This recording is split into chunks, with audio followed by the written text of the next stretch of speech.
Então, nessa ação penal 506-31-30-17, continuado o depoimento do senhor Marcelo Baio Odebrecht, foi feita uma pergunta para o senhor pela defesa do senhor Paulo Melo. O senhor pode responder? Óbvio que, senhor Excelência, óbvio que quando a gente está falando de uma coisa que não é propriamente correta, nós sempre falamos de modo cifrado. Então, aqui vai ter isso, em outro vai ter o italiano.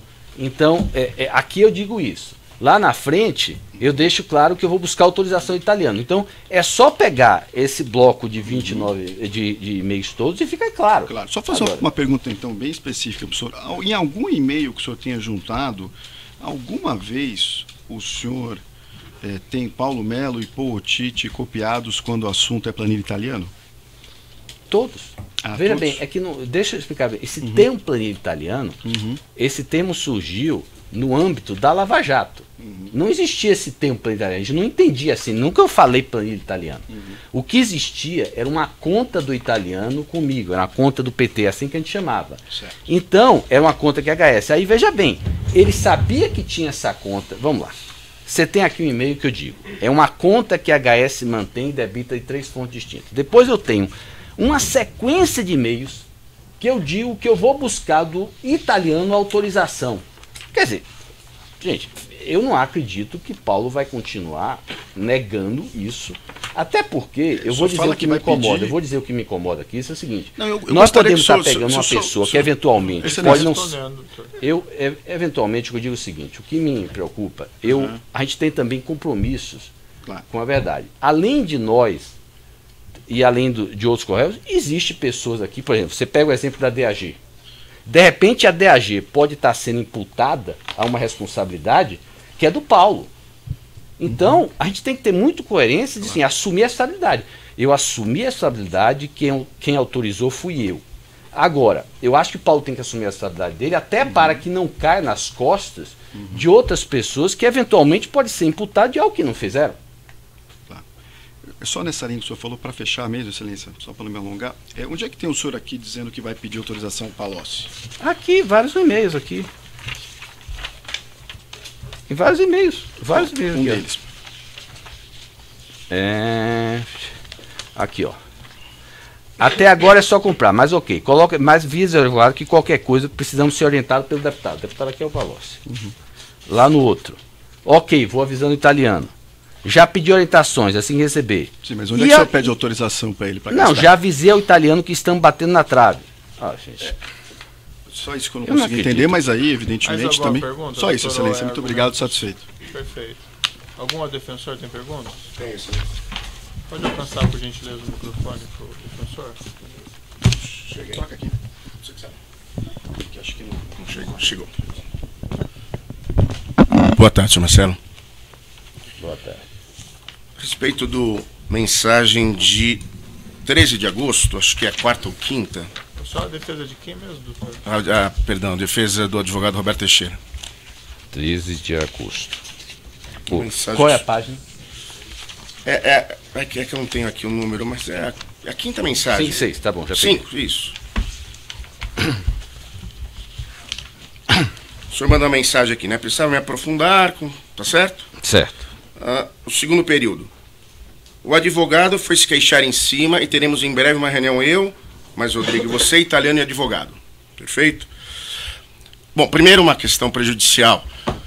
Com relação ao seu primeiro interrogatório, o senhor disse que nunca teve contato com o advogado Roberto Teixeira. O senhor confirma isso? Eu realmente não me lembro de ter tido contato. Eu me lembro de ter tido uma vez contato com o Roberto Teixeira e eu não me recordo que tenha sido sobre este tema. E veja bem, aqui teremos em breve a reunião e eu não sei se essa reunião ocorreu. Tá, não, mas vou fazer a pergunta.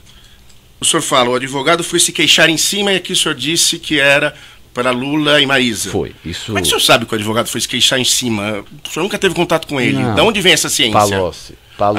Eu falei no meu depoimento. Ótimo. Eu falei no depoimento. Isso aqui corrobora o meu depoimento. O que eu falei no meu depoimento. Já a pergunta está respondida. Você enviou um respondida. Só uma questão, doutor. Se sobrepõe a voz dele, a resposta dele, aí a gravação não fica boa e não é possível. Então, assim, deixa ele responder. Ele já respondeu. Então o senhor soube pelo Palocci? Soube pelo Palocci. Ok. Satisfeito. Tá bom. Algum defensor tem perguntas?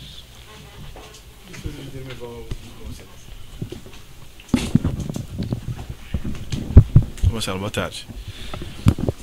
Em relação ao e-mail da página 6, onde aparece a referência a proprietário estruturado, nós lhe perguntaríamos, o termo negócio estruturado é comum no meio imobiliário para designar negócios do tipo build to suit?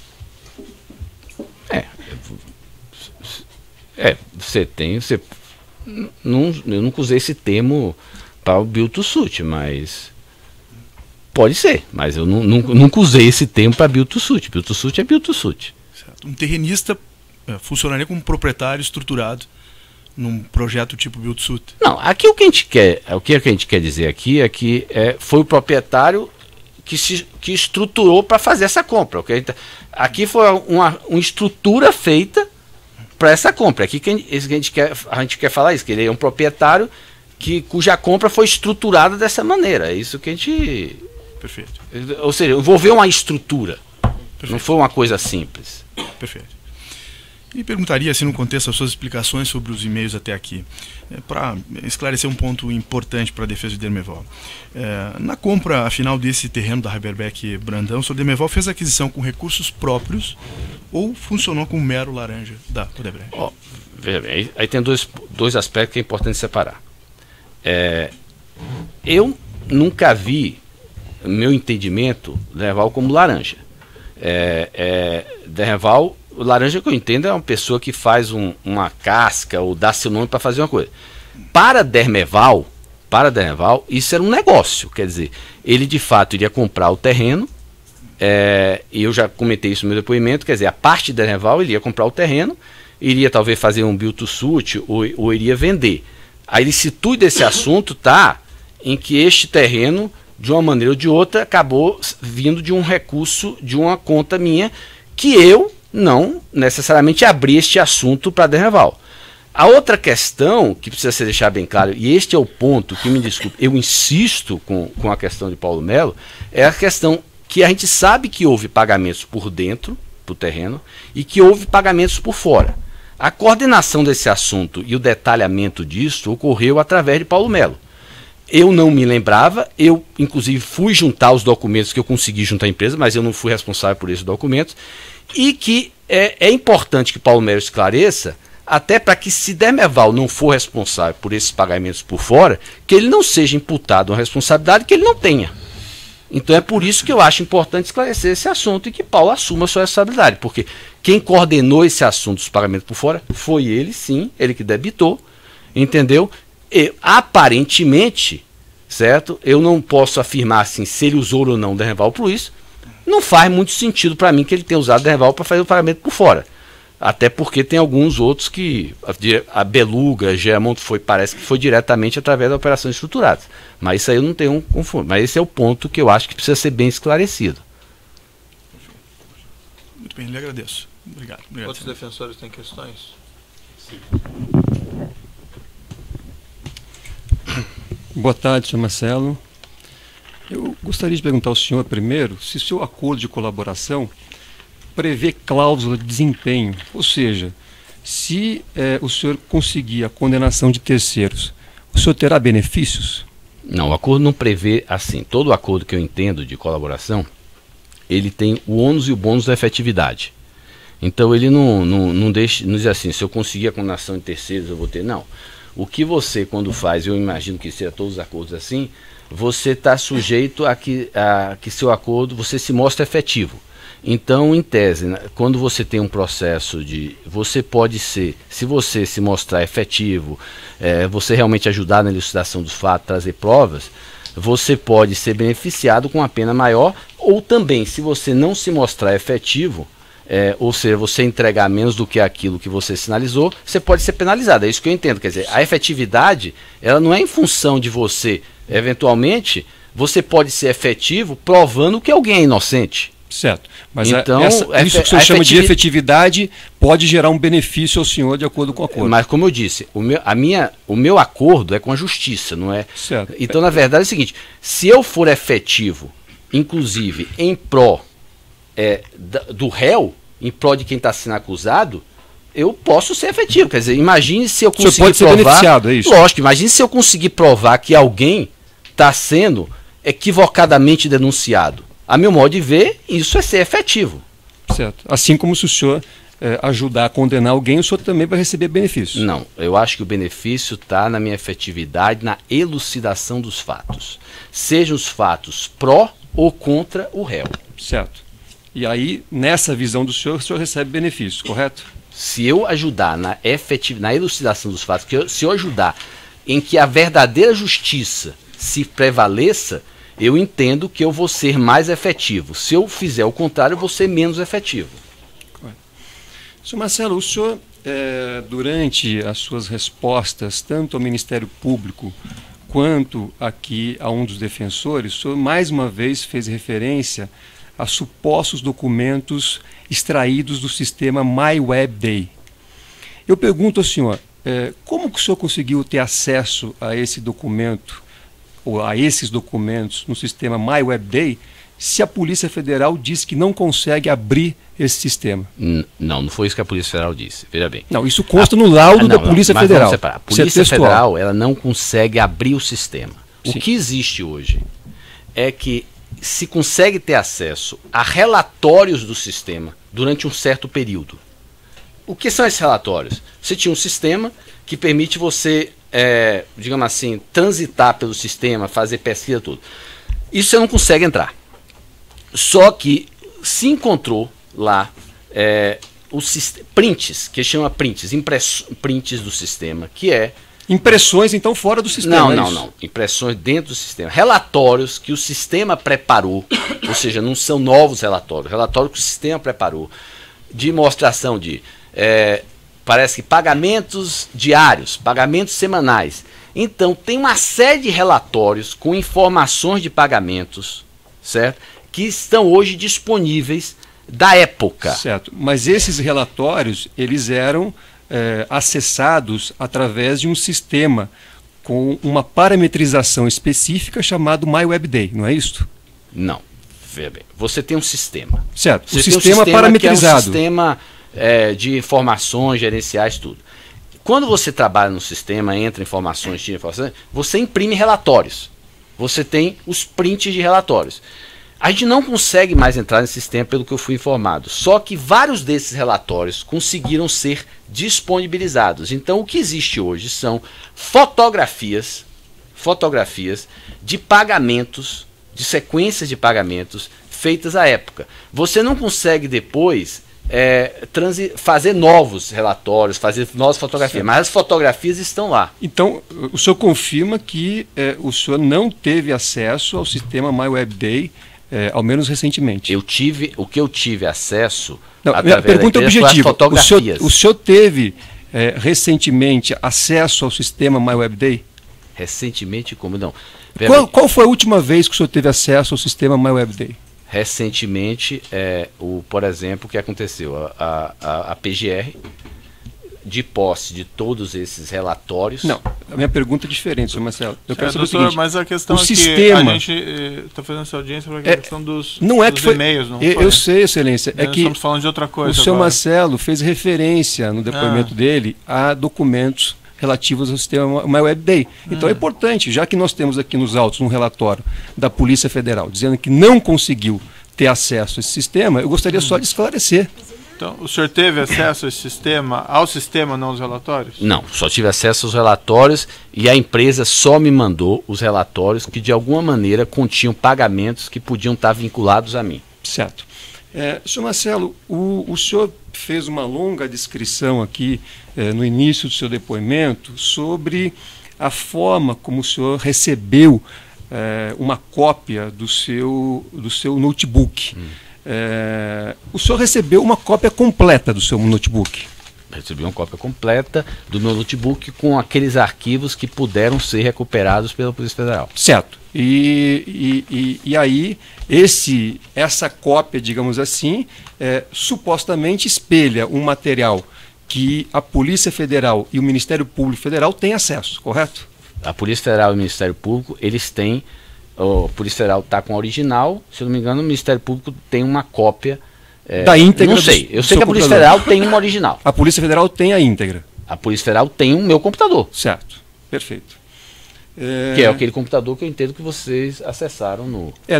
Essa é a questão que eu coloquei, porque a defesa de Luiz Inácio Lula da Silva não teve acesso ao computador do senhor, lamentavelmente. Então, eu tenho aqui restrições ao meu trabalho, porque, efetivamente, eu só vou aqui questionar o senhor em relação aos e-mails que o senhor selecionou. Quantos e-mails o senhor analisou, senhor Marcelo? Olha, eu já devo ter encaminhado mais de 3.000 e-mails, entendeu? Eu digo para o senhor o seguinte, é melhor que a defesa do Lula fique com os e-mails, porque quanto mais eu vou, mais complica a vida dele. Certo, mas a defesa tem o direito de ter acesso, porque eu vou mostrar aqui para o senhor algumas incongruências que estão aqui nesses documentos. E isso é muito importante. Então, aquilo que o senhor pensa talvez não seja a realidade. O senhor poderia, por gentileza, olhar a página 5 e a página 6 desses PDFs que o senhor juntou? Sim. Esse último e-mail da página 5, com o último e-mail da página 6. O conteúdo desses supostos e-mails são idênticos, correto? Não, porque esse é um e-mail que nasceu, e aí o que é que acontece? Depois, o que é que acontece? Você manda um e-mail, aí Paulo Melo, ele me respondeu, certo? E aí iniciou uma série de troca de mensagens no 5. Só que aí provavelmente o Pootite viu a primeira resposta minha, não tinha visto ainda de Paulo Melo, e já também iniciou uma série. Então esse é um problema que existe nas trocas de mensagens, você tem as mensagens cruzadas. Certo. Então nem sempre você tem todas as mensagens em todas as trocas de e-mails. Minha pergunta é outra, senhor Marcelo. O último e-mail da página 5 com o último e-mail da página 6 do seu PDF tem o mesmo teor. Começa ali, precisava me aprofundar com vocês. Certo. E ali, na página 6, o último e-mail também. Perfeito. Precisava me aprofundar com vocês. O teor é o mesmo, certo? Só que quando o senhor vai no cabeçalho do e-mail... Aí é a configuração de quem recebeu. Então o senhor está chegando exatamente no meu ponto. Quer dizer, o cabeçalho do e-mail, ele é diferente. Não, ele não é diferente. Mas o conteúdo da mensagem é idêntico. Como justificar isso? Não, eu posso... Veja bem, eu estou deduzindo aqui uma coisa que um técnico TI pode explicar.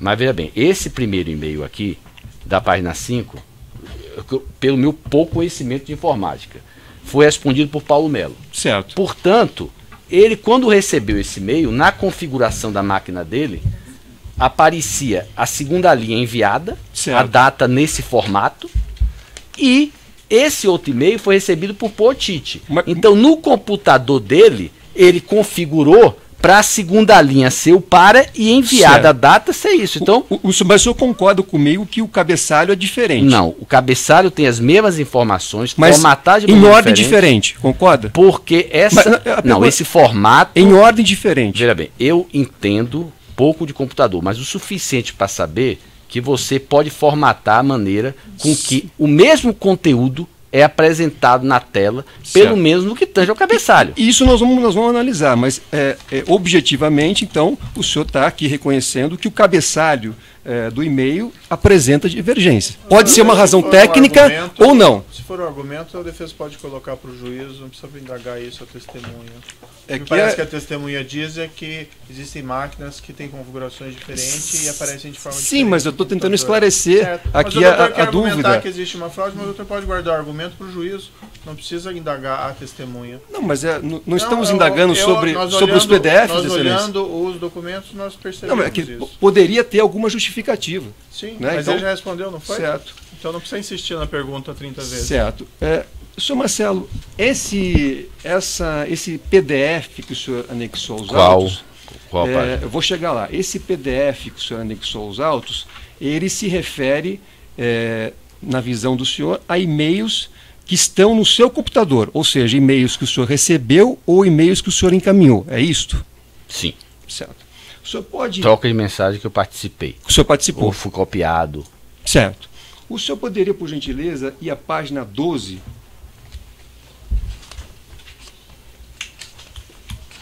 Sim. Eu gostaria de saber, nesta relação aqui, da página 12 em diante, da página 12 até a página 15, o senhor me mostrasse onde é que está o e-mail do senhor aqui, porque eu vejo aqui mensagens, mas o senhor não aparece aqui nem como originador da mensagem e nem como destinatário da mensagem. Lógico. Então, é que o senhor deve saber também. O senhor deve saber que o senhor pode verificar? O senhor pode verificar? Eu sei, eu posso responder sem olhar. Isso é correto o que eu estou dizendo? Eu posso responder sem olhar. Certo. Se o senhor vai reparar, eu recebi o primeiro e-mail aqui, da página 10. Aqui, ó. De Paulo Melo para Marcelo. Uhum. E copiado no histórico dos e-mails, tinha todos os outros e-mails que Paulo Melo e o Espíndola trocaram. Isso acontece. Então você recebe um e-mail com a história de e-mails. Então, isso aqui para mim é mais do que óbvio. Não acho que não. Qualquer um sabe do que se trata. Então, na verdade, esse e-mail 10, 11, 12, 13. Não, desculpe. O e-mail que vai até a página 17, ele se trata da mesma troca de e-mails. Então, é um único e-mail, digamos assim. Então, o único e-mail é este aqui. É fácil você ver pelo cabeçalho. Todo o restante é um histórico que veio anexado a este e-mail. É como se tivesse anexado uma planilha, que não foi feita por mim. Certo. Mas o senhor dizendo aqui, o senhor fez uma seleção daquilo que o senhor iria apresentar nesses PDFs. Não, eu fiz, o cuidado que eu tive foi o seguinte. Eu tive muito cuidado nesse processo de não ser parcial. Então, sim, o que eu fiz foi o seguinte, eu busquei todas as informações que eu tinha sobre, que eu encontrei, logicamente que alguns eu só encontrei depois, foi a petição que eu juntei no dia 28. Nessa petição mais a petição do dia 28, eu coloquei todos os e-mails, todas as informações que eu encontrei que pudessem envolver o Instituto. Eu estou tendo cuidado, porque, por exemplo, para o senhor ter ideia, tem anexos à minha colaboração que envolvem 500 e-mails. Não é que os 500 e-mails sejam 500 ilícitos, mas eu coloco tudo até para que se contextualize o todo. Então, todos os e-mails que envolvem o Instituto Lula estão nesta petição do dia 21 ou do dia 28. Fora algum erro que eu possa ter cometido, algum e-mail que eu não tenho, mas eu acho difícil porque eu procurei fazer a pesquisa com o maior cuidado possível. Certo.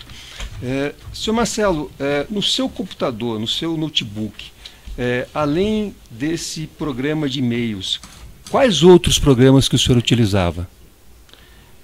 A maior parte eu usava e-mail, mas eu procurei também. Por exemplo, além de e-mails, você tem documentos de Word, você tem documentos de Excel, você tem anotações. Então, na verdade, minha pesquisa também envolveu isto. Mas envolveu todo o computador, todo o notebook. Envolveu todo o computador. E aí o senhor fez a seleção que o senhor imaginou que era adequada. Não é a seleção adequada. Tudo que eu encontrei relativo ao Instituto Lula, para elucidar os fatos, novamente, a minha intenção aqui, como colaborador, não é condenar ou inocentar quem quer que seja. Minha obrigação aqui como colaborador é elucidar a verdade e os fatos. Certo. E foi isso que eu procurei fazer, encontrando tudo que pudesse elucidar os fatos. Mas o senhor analisou, então, além dos e-mails, o senhor analisou outros programas que estavam no seu notebook. Correto? O senhor acabou de afirmar isso. Quando você faz uma pesquisa, quando você faz uma pesquisa de uma palavra-chave e tudo, a pesquisa envolve tudo que está no notebook. Então, na verdade, eu só achei nos e-mails. Ou certo, em alguns documentos que estão anexados a esses e-mails, entendeu? Mas que são relevantes, mas só isso. Eu não achei nada em outros... Fora, por exemplo, o que a gente já conhecia, por exemplo. Tinha outros documentos, como a planilha italiana, que tem lá a menção OIL, mas isso já está anexado. Eu estou dizendo, documentos novos eu só achei nesses e-mails. Certo. Eu não tenho mais perguntas, Excelência, a fazer ao senhor Marcelo Debrecht, e apenas reitero que, diante dos esclarecimentos prestados aqui, a defesa não pode ficar privada do inteiro teor, do inteiro conteúdo do notebook do senhor Marcelo, porque a defesa tem o direito de fazer a sua própria análise, a sua própria investigação. Então eu reitero o que foi exposto no início da audiência e o que consta na petição protocolada na data de ontem. Certo. Mais alguma defesa? Tem perguntas? Excelência, só uma pergunta. Pode alcançar. Marcelo, o senhor encontrou alguma informação referente ao caso deste processo fora dos seus e-mails no seu computador? Não, eu digo, fora aquilo que já estava juntado aos autos, quer dizer, planilha italiana, não. Ok, sem mais perguntas. Certo. Eu devo presumir, então, tem aqui uma petição que motivou essa audiência. Uma delas foi a da defesa do senhor Luiz Inácio e também do senhor Glauco Costa Marques.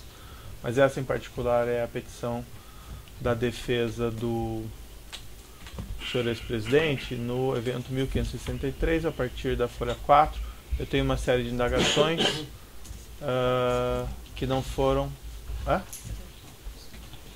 Não, desculpe então. Mudaram aqui.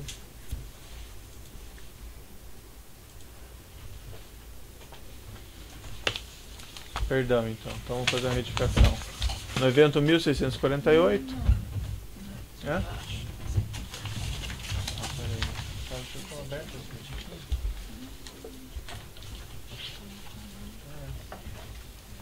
Perdão então a todos. No evento 1565, a partir da folha 6, nós temos aqui 9 perguntas da defesa do senhor presidente, que me parece que não foram formuladas nessa audiência. Eu devo entender como prejudicadas, então.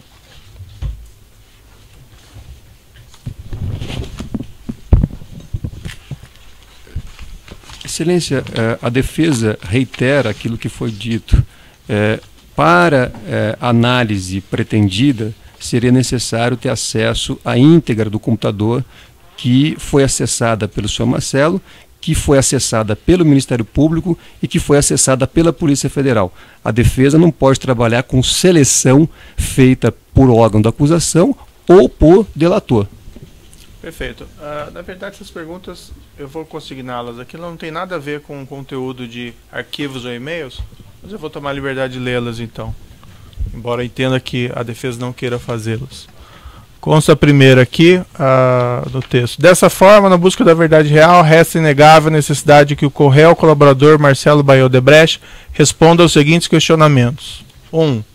Em que dia e local lhe foi fornecido o HD contendo espelhamento do seu computador apreendido? Não tem nenhuma relação com a necessidade de ter tido acesso à íntegra. 2. Tal HD foi solicitado pelo colaborador à Força Tarefa Lava Jato da Procuradoria da República em Curitiba ou lhe foi entregue por determinação desta? Também não tem nenhuma necessidade de ter tido acesso ao íntegro do material. 3. Quais as orientações que lhe foram passadas pela MPF quando a entrega do material? Também não tem nenhuma relação com a necessidade de ter tido acesso à íntegra desse material. Como se deu a entrega do material pela Força Tarefa ao corréu colaborador? Igualmente o que disse anteriormente.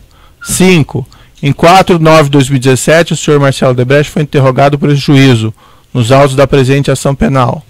Na ocasião, afirmou que documentos juntados previamente e informações prestadas no auto judicial tinham sido obtidos durante sua preparação para o interrogatório. Por qual motivo o acesso às informações constantes de seu computador pessoal não foi realizado nesse momento, tão importante dentro de um procedimento criminal? Igualmente, não havia nenhuma necessidade de ter acesso ao material na íntegra para fazer essa pergunta. O Ministério Público Federal, mais especificamente Força Tarefa Lava Jato da Procuradoria-Geral da República em Curitiba, que estava há anos em poder do material, não tinha condições para analisar por si só os referidos e-mails? 7.